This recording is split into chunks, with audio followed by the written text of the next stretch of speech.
पुण्याच्या ज्ञान प्रबोधिनी शाळेजवळ भिंतीला हिरवा रंग देत फुलांची चादर चढवल्याचा प्रकार। हिरवा रंग दिल्यानंतर खासदार मेधा कुलकर्णींनी भगवा रंग दिला। भिंतीला हिरवा रंग देणारा मूळ जागेचा मालक असल्याची माहिती।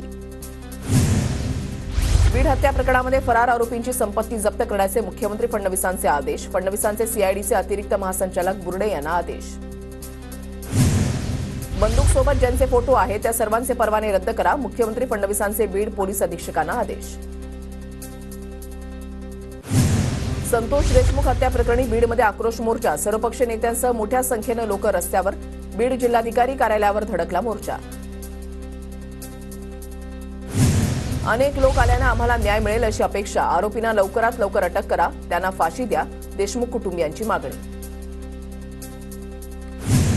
वाल्मिक कराडला धनंजय मुंडेच वाचवत आहे, सुरेश धस यांचा आरोप। तर वाल्मिक सरेंडर हो, माझं वाटोळ होतंय असं का सांगितलं नाही, धस यांचा धनंजय मुंडेंना सवाल।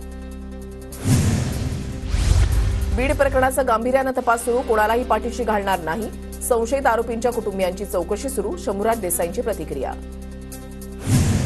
कुणालाही पाठीशी घातलं जाणार नाही, कुणाच्याही जवळचा असला तर सोडणार नाही, मुख्यमंत्र्यांचा शब्द। बीड देशमुख हत्या प्रकरणावर संजय गायकवाड यांची प्रतिक्रिया। मंत्रिमंडळामध्ये राहून धनुभाऊंनी फक्त डोळ्यांनी इशारा केल्यावर चौकशी संपते।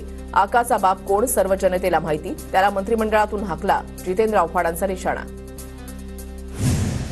वाल्मिक कराड धनंजय मुंडे यांचा कार्यकर्ता तर वाल्मिक कराड खंडणीखोर, संजय गायकवाड यांची प्रतिक्रिया।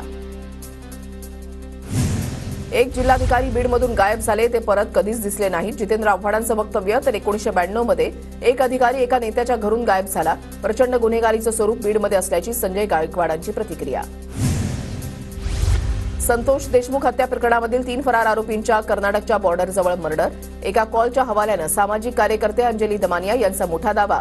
तर मर्डरबाबत अधिकृत माहिती नाही, दमानियांच्या दाव्यावर बीडचे पोलीस अधीक्षक नवनीत कौवत यांची प्रतिक्रिया। आरोप सिद्ध होत नाही तोवर कुणावर बोलणं योग्य नाही, वाल्मिक कराडचा साहेब उल्लेख करत गुणरत्न सदावर्ते यांची प्रतिक्रिया। सुरेश धस यांचा निषेध, त्यांनी माफी मागावी, आज मुख्यमंत्र्यांना निवेदन देणार।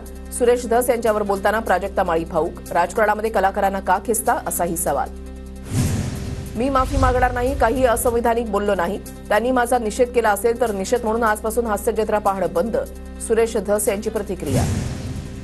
अशी चिखलफेक होऊ नये, एका सांस्कृतिक कार्यक्रमात मुंडे आणि माझी भेट झाली होती, मी फक्त धन्यवाद म्हटलं होतं, प्राजक्ता माळी यांचं वक्तव्य। स्वतःचा टीआरपी वाढवण्यासाठी त्यांनी टिप्पणी केल्याची प्रतिक्रिया। गौतमी पाटीलकडून प्राजक्ता माळीच्या भूमिकेचं समर्थन, कलाकारांचं नाव कुणासोबत जोडू नका, गौतमी पाटीलचं भावनिक आवाहन। प्राजक्ता माळींनी माझं विधान परत एकदा ऐकावं, कुणाचाही अवमान होईल असं काहीही मी बोललो नाही, प्राजक्ता माळींना प्राजक्ता ताई म्हणालोय, सुरेश धस यांचं स्पष्टीकरण।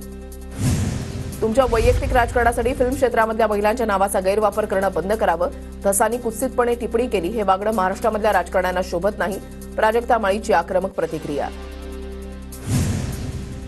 सुरेश धस यांनी केलेलं वक्तव्य चुकीचं असून हा कलावंत जगाचा अपमान आहे, गुणरत्न सदावर्ते यांची प्रतिक्रिया।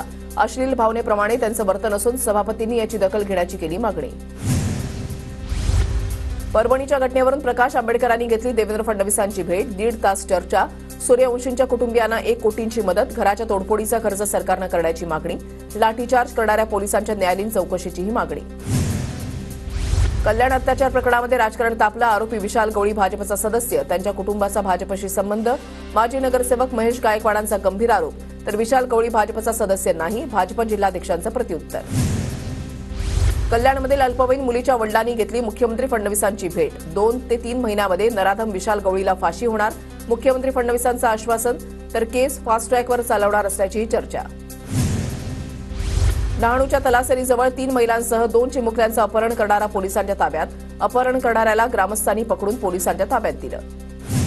तिसरीही मुलगी झाल्यानं संतापलेल्या पतीनं पेट्रोल टाकून पत्नीला जिवंत जाळलं, परभणीच्या गंगाखेडमधली संतापजनक घटना। लोकशाहीला खड्ड्यामध्ये घालणारे वर्ष म्हणून 2024 लक्षात राहील, सत्यमेव जयते हाच भारतीय संविधानाचा नारा पूर्णपणे संपला, सामनातून केंद्र आणि राज्य सरकारवर टीका। शिर्डीमध्ये 12 जानेवारीला भाजपचं महाधिवेशन, केंद्रीय गृहमंत्री अमित शहा आणि भाजपचे राष्ट्रीय अध्यक्ष जे पी नड्डांची असणार प्रमुख उपस्थिती। तरुणांना भाजपसोबत जोडण्यासाठी नव्या अभियानाची होणार घोषणा, मुख्यमंत्री फडणवीसांचाही सन्मान होणार। या जिल्ह्याचा किंवा त्या जिल्ह्याचा पालकमंत्री असं काही नसतं, कुठल्याही जिल्ह्याचा पालकमंत्री असेल तरी जनतेची कामं करावी लागतात. पालकमंत्री पदावर गणेश नाईक यांची प्रतिक्रिया. मंत्री संजय शिरसाट यांनी घेतलं पुण्यामधल्या श्रीमंत दगडूशेठ गणपतीचं दर्शन. मंत्रिपदाची शपथ घेतल्यानंतर संजय शिरसाटांकडून देवदर्शन.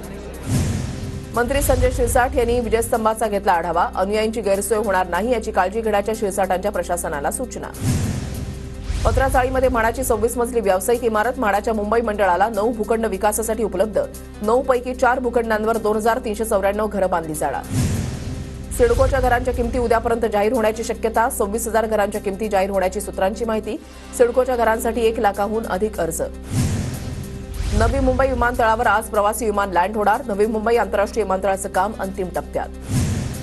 अलिबागमधील प्रमुख मार्गावर 2 दिवस अवजड वाहनांना बंदी. धरमतर पूल ते अलिबाग, मांडवा ते अलिबाग आणि अलिबाग ते रेवदांडा मार्गावर बंदी. पर्यटकांची वाढती संख्या लक्षात घेऊन वाहतूक कोंडी टाळण्यासाठी प्रशासनाचा निर्णय. विठ्ठल नित्यपूजेच्या ऑनलाईन नोंदणीला उत्स्फूर्त प्रतिसाद. ऑनलाईन नोंदणीला कर्नाटक, तमिळनाडू आणि आंध्र प्रदेशमधील भाविकांचा चांगला प्रतिसाद. विठ्ठल रुक्मिणी मंदिर समितीच्या राजेंद्र शेळकेंची माहिती. महाराष्ट्रामधल्या 14 स्थानकांवर प्लॅटफॉर्म तिकीट विक्री बंद. प्लॅटफॉर्म गर्दी टाळण्यासाठी तात्पुरता मध्य रेल्वेचा निर्णय. आजपासून ते 2 जानेवारीपर्यंत प्लॅटफॉर्म तिकीट विक्री बंद राहणार.